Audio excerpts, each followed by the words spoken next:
Hi, welcome back to our video series, the 5 keys for effective wholesaling in real estate. And let's go to number 3. You got to master lead generation. How are you going to find the leads?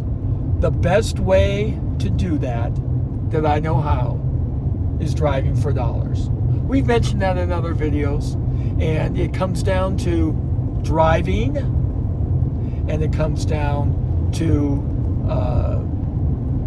looking for houses that are boarded up, vacant, just plain ugly, and it comes down then to putting up signs, talking to neighbors, rinsing and repeating. The best way you can master an area is by getting to know it. Now, zip codes change a lot depending on the area you're in. And how are you going to find that out?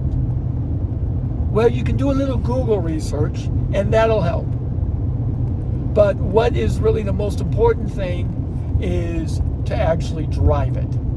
So make sure that you do that, and you want to look for those distressed or vacant homes. You want to make sure that there is evidence of rehabbing, and boy, if you can, new builds going on in the area. And some zips are a lot better than others, and if you follow my previous videos, you know that I pointed some of those out. So in some cities, it's going to be different than others, based on market conditions, based on what's happening in the world, based on where people maybe are fleeing blue states into red states. That is a reality, and moving in and driving up home prices. You can also leverage online tools. You can use tools like PropStream, Batch Leads, Zillow, FSBO to find motivated sellers.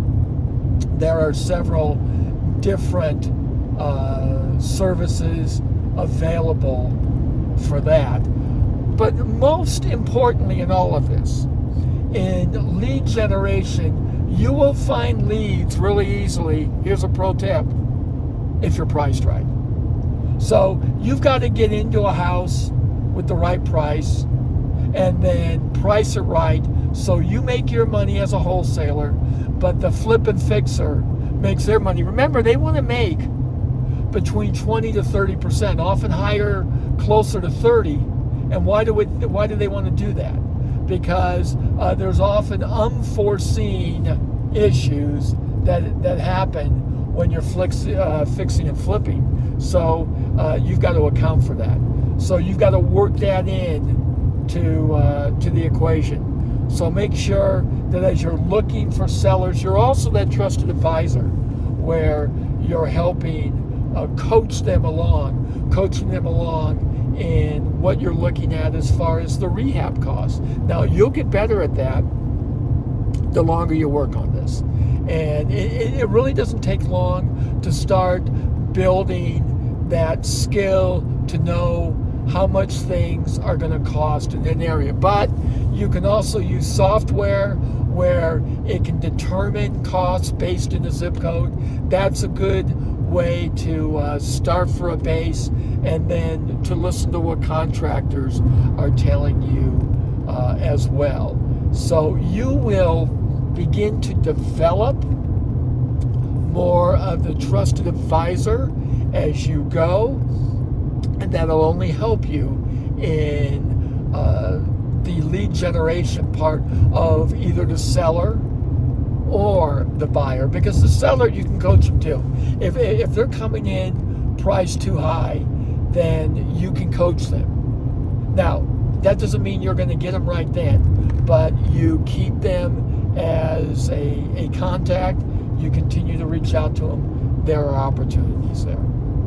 So, mastering lead generation. You want to drive for dollars. You want to look for distressed vacants in your target area. You want to become the trusted advisor. You want to understand the steps. You want to be able to coach people.